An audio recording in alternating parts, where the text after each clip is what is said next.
अरे जो बीज लगाए हैं हम ला करके, इसमें क्या दिक्कत हो गया है कि पौधा सही से निकल नहीं रहा है, बाल भी रुक गया है, नहीं निकल पा रहा है। हम यहाँ पे मटियरिया में आए हैं और राकेश जी का खेत में 3 प्लॉट विजिट किए हैं यहाँ पे। और इनके खेत में दिखाई दे रहा है कि जो इनका बाल का फुटाव है वो कम है, क्योंकि कोई जल्दी फूट गया है, कोई धीरे धीरे फूट रहा है। और प्लांट का जो हाइट है वो डिफरेंट है, एक छोटा है और एक बड़ा है, ठीक है।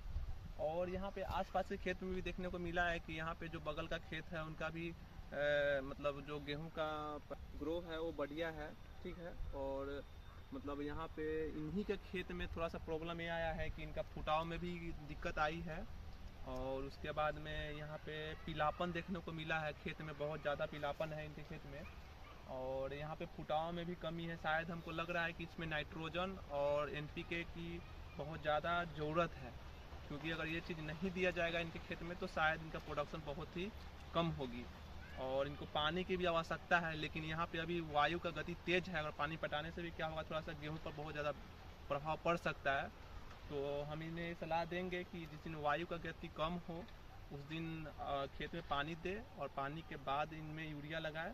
यूरिया के साथ जिंक सल्फेट या एनपीके मिक्स करके इनमें दे दे, या राइजोबियम बैक्टीरिया होता है या ट्राइकोडर्मा मिक्स करके इनमें दे दे, ताकि इनका जो गेहूं का पैदावार हो अच्छा से हो सके, ठीक है। सर हम जानना चाहते हैं कि बीज लगाने के बाद जो 21 से 25 दिन के अंदर में जो पानी, प्रथम पानी दिया जाता है, उसके बाद यूरिया का छिड़काव कितना, कैसे केजी कट्ठा देना चाहिए फसल में? अगर हम बात करें कि जैसे कि आप बुआई कर रहे हैं, बुआई के बाद क्या होता है कि हमारी गेहूं का जब जर्मिनेशन स्टार्ट होता है तो 20 से 25 दिन बाद पहला पानी हम लोग देते हैं। और पहला पानी देने के बाद में हम उसे यूरिया इसलिए देते हैं कि जो उनकी ग्रोथ है वो रुके नहीं, ठीक है।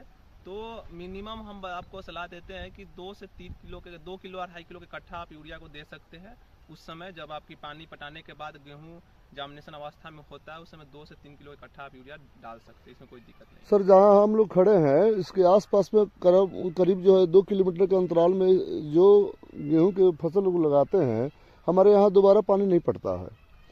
हम बतला रहे हैं सर आपको। अब नियम तो 2 बार पानी पटाना चाहिए, ऐसा कंपनी बतलाता है और दुकानदार लोग भी बतलाते हैं, लेकिन अभी तक हमने कभी भी दोबारा पानी नहीं पटवाया है या कोई भी नहीं पटाता है।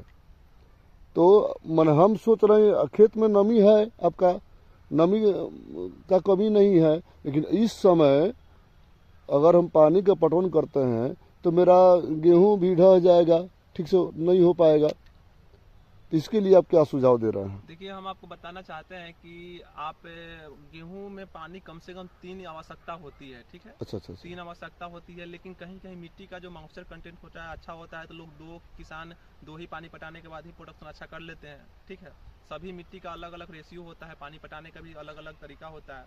तो हम यहाँ आपके खेत में विजिट किए हैं, तो यहाँ पे हमको लगा है कि आपने यहाँ पे पानी तो पटाए हैं एक जामिनेशन अवस्था में, और उसका दूसरा पानी पटाए हैं कि नहीं? नहीं पटाए, दूसरा पानी नहीं पटाए हैं, जिसके वजह से इनका फुटाव भी कमी आ गया है। और उसके बाद में इसमें नाइट्रोजन डिफिशियंसी हो गया है और एनपीके और जिंक का कमी हो गया है, जिसके वजह से मतलब ये पौधा का ग्रोथ रुक गया है। और इनका जो दिक्कत होता है, जो जिसमें पीलापन आ जाता है नाइट्रोजन की कमी से, जिसकी वजह से पीलापन भी आ गया है और फुटाव में भी कमी हो गया है। तो हम आपको ये सलाह दे रहे हैं कि आप इसमें आवश्यकता है इसको पानी की, आप पानी दीजिए और उसके साथ आप इसमें नाइट्रोजन यूरिया मारिए, और उसके साथ आप एनपीके मिक्स कर दीजिए, या कैल्शियम जिंक या जो भी है ट्राइकोडर्मा बायो फर्टिलाइजर वो भी मिक्स करके मार सकते हैं, ताकि आपकी गेहूं का पैदावार अच्छा हो सके, ठीक है।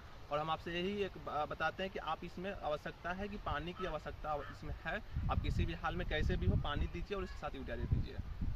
ठीक है। ये भी करके हम देखते हैं। बहुत बहुत धन्यवाद आपका।